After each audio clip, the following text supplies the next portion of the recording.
Hello everybody, कैसे हैं आप सभी लोग। आज की इस वाली वीडियो में class 9th ICSE board ML Agarwal chapter 10.1 exercise का क्वेश्चन नंबर 7वां करने वाले हैं। क्वेश्चन नंबर 7वां आइए करते हैं बिना किसी टाइम को बर्बाद किए। In the adjoining figure AB is equals to DC। एक एडजॉइनिंग फिगर दिया गया है, 7वां है क्वेश्चन। फिगर को ही बना लेते हैं पहले। कुछ इस प्रकार हमें फिगर दिया गया है ADB ABCD, जिसमें कह रहे हैं कि AB बराबर DC है। AB बराबर DC है। AB पैरेलल है DC के, यानी कि AB पैरेलल है D। पैरेलल जानते हो ना, दो लाइंस को हम पैरेलल तब कहेंगे जब उन दोनों लाइंस के बीच का डिस्टेंस इनफाइनाइट दूरी तक सेम रहेगा। ठीक, फिर उसके बाद prove that AD is equals to BC। AD ये वाला BC के बराबर है, यही हमें प्रूव करना। तो आइए इसको नोट ना करके हम पहले लिख लें। हमें गिवन क्या क्या है।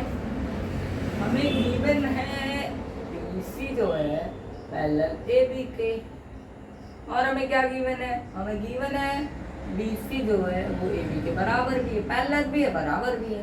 ठीक है जी, प्रूफ क्या करना है। प्रूफ हमें ये करना है, प्रूफ दैट क्या करना है कि DA जो है, AD लिखा है AD लिख दिया। सवाल के हिसाब से चलना चाहिए ना भाई, कंफ्यूज ना हो जाओ तुम लोग। BC के बराबर इतना कुछ दिया है, इतना कुछ। आइए कुछ दिमाग लगाइए। मैंने इस फिगर को देखा तो मैंने सोचा कि मैं AD को BC के कैसे बनाऊं। काश यहाँ कहीं दो ट्रायंगल होते, मैं उन दोनों ट्रायंगल को कॉन्ग्रुएंट प्रूव कर देता, और वो दोनों ट्रायंगल इस दोनों साइड को भी ऑक्युपाई किए रहते, तो CP से दोनों साइड भी बराबर हो जाता। मैंने ये अपने दिमाग में एक प्रोसेस किया। ऐसे ही आपको भी प्रोसेस करना है। आपने फिगर को देखा, प्रोसेस करिए। वैसे क्वेश्चन में ऑलरेडी डायगोनल बना दिया गया, लेकिन मैं सोच रहा था, अरे डायगोनल ये बड़ा सोच लिया तुमने। मैं सोच रहा था कि अगर एग्जाम में भैया आपको डायगोनल नहीं दिया रहता है तो कैसे सोचते हैं कि ये दोनों को कैसे इक्वल करें। जब कॉन्ग्रुएंस चैप्टर का ट्रायंगल चला है, ट्रायंगल में कोई एंगल इक्वल करना है तो CP लगता है। तो अब दो ट्रायंगलों में बट गया, इन दोनों ट्रायंगल को बराबर करना है। अरे मतलब इन दोनों ट्रायंगल को अगर हम किसी तरह कॉन्ग्रुएंट प्रूव कर दें तो CP से दोनों साइड प्रूव हो जाएंगे।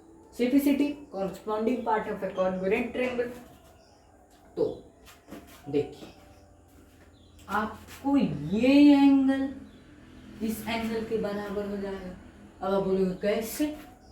देखो मेरे भाई, DC जो था वो AB के पैरेलल था। ये मान लीजिए DC है, ये मान लीजिए AB।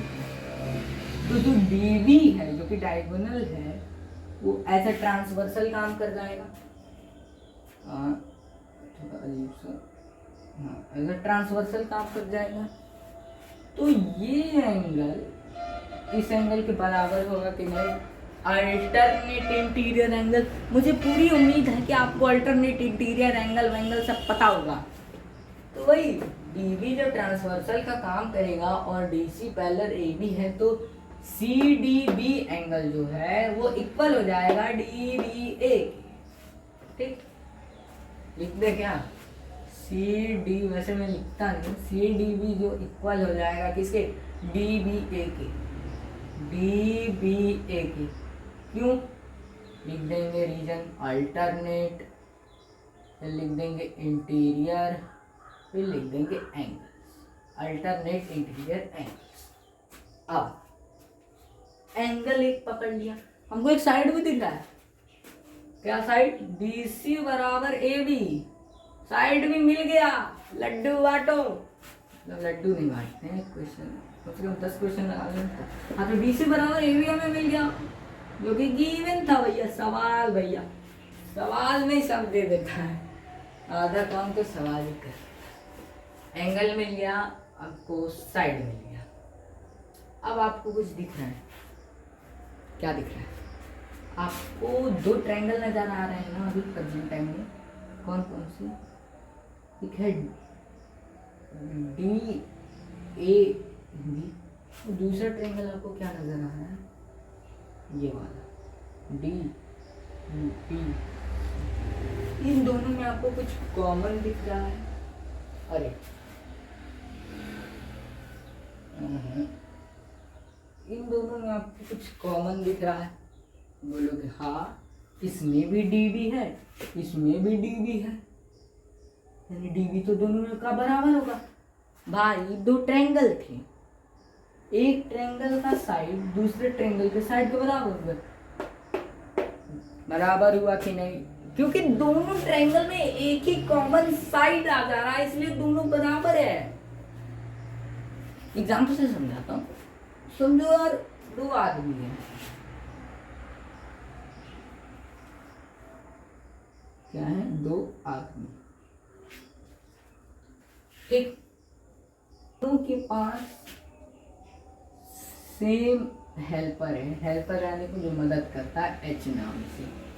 दो आदमी हैं, दोनों ने एक ही हेल्पर को रखा है, ठीक। एक ही मान लो दाई को रखा है, दाई यानी मेड। तो दाई इसके घर आती है पहले, ये मान लो ए आदमी है या मान लो बी आदमी है। दाई पहले ए के घर आई, दिन में मान लो ए के घर काम करती है, रात में बी के घर। तो दिन हुआ ए के घर आई, रात हुआ बी के घर। दोनों के घर पे सेम दाई जाती है, दोनों के घर पे सेम दाई जाती है। तो क्या जब इसके घर दाई आएगी तो इसके घर की दाई आने वाली, जो इसके घर, जैसे ये दाई जब ए के घर आएगी तो क्या वो अलग हो जाएगी जब दाई रात को बी के घर जाती है? वही दाई रहेगी ना, पहले दिन में ए के घर आएगी, रात में बी के घर जाएगी। वही सेम ये साइड इस ट्रायंगल का भी है, उस ट्रायंगल का भी है, तो दोनों ट्रायंगल का ये साइड बराबर। मुझे पूरा विश्वास है अब आपको समझ में आ गया होगा। डीवी इक्वल्स टू डीवी, ठीक, समझ में आया ना? तो ये हो गया कॉमन, दोनों में बराबर होंगे भाई, कॉमन। तो देखो हमको क्या मिल गया? मिल गया, क्या क्या मिल गया? Side angle side. तो क्या लिखेंगे हम? लिख देंगे कि ट्रायंगल बी बी ए किसके कॉन्ग्रुएंट है? ट्रायंगल डी बी सी के। दोनों कॉन्ग्रुएंट हो गए। कौन सी क्राइटेरिया से? लिख देंगे SAS। अब बोला क्या था कि DC को AB के प्रूव करिए, तो AB बराबर कुछ गलत कर दिया, DBABC, तो AB को क्वेश्चन में लग रहा गलती हुई है। प्रूव क्या करना था? AD बराबर, अच्छा AD को हमको AD बराबर AB, ना भाई AD बराबर CB होगा। मैंने क्वेश्चन ही गलत नोट किया पर देख क्या BD इक्वल्स टू AC। ओहो सवाल ही BD इक्वल्स टू AC। देखिए मैंने अप्रोच सही लगाई, मैं आपके सामने ही सॉल्व कर रहा हूँ, इसके पहले मैं ये क्वेश्चन नहीं सॉल्व किया हूँ, बस देख लिया है एक नज़र से। BD जो है सब दिख गया कि CBD तो ADB को CDB के कॉन्ग्रुएंट प्रूव कर दिए, तो अब साफ दिख रहा है AD बराबर BC।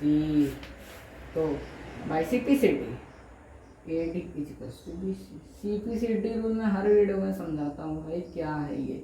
Corresponding part of congruent triangle है। जब आपने दो फिगरों को ही बराबर कर दिया तो ऑटोमेटिकली उसके सारे एंगल, उसके सारे साइड, जो कि दूसरे ट्रायंगल के सारे एंगल सारे साइड के कॉरस्पॉन्डिंग है।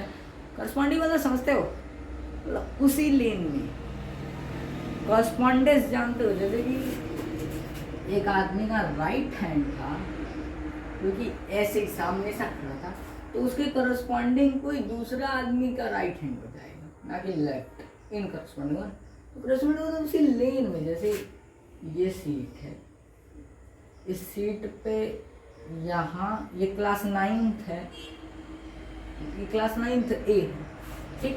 तो यहाँ पे कोई बच्चा बैठ के लेक्चर सुन रहा है, टीचर लेक्चर दे रही है।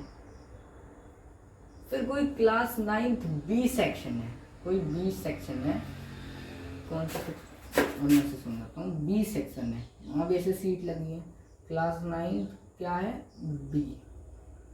तो इस क्लास के इस बच्चे के कोरस्पॉन्डिंग ये वाला बच्चा होगा जो यहाँ फर्स्ट सीट के कॉर्नर में बैठा होगा। यानी कि क्लास 9th A का ये बच्चा करस्पॉन्डिंग है क्लास 9th B के इस बच्चे। दोनों ही फर्स्ट सीट का कॉर्नर पे है, दूसरे क्लास के, दोनों आपस में करस्पॉन्डिंग होगा, इसी को करस्पॉन्डिंग कहते हैं। पूरा डिटेल में एक एक टॉपिक, जहाँ जहाँ मुझे लगा कि आपको डाउट हो सकता है कि करस्पॉन्डिंग क्या होता है, जहाँ मुझे लगा कॉमन कैसे लेते हैं, वहाँ मैंने समझाया। धन्यवाद।